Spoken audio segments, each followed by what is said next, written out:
Welcome to my YouTube channel Banani's blog.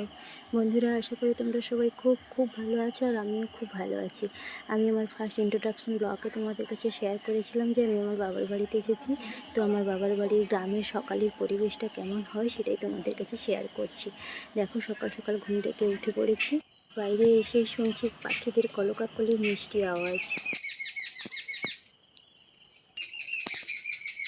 করে দেখো জায়গাটা কত সুন্দর।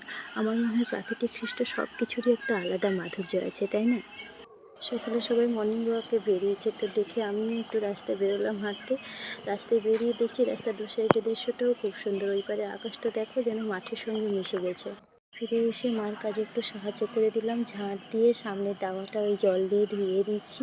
আমাদের গ্রামের দিকে এটা নিয়ম আছে, বাড়ির প্রতিটা মেয়ে বউরা সকালে উঠেই আগে সামনে দাওয়া জল দিয়ে ধুয়ে দেয়, এতে করে নাকি বাড়ির পূর্বপুরুষদের জল দান করা হয়ে থাকে।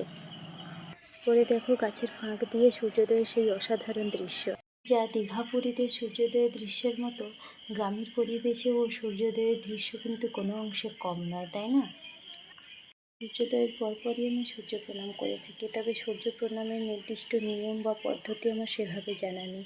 আমি আমার নিজের মতো করেই সূর্য প্রণাম করি, সেটাই তোমাদেরকে শেয়ার করছি।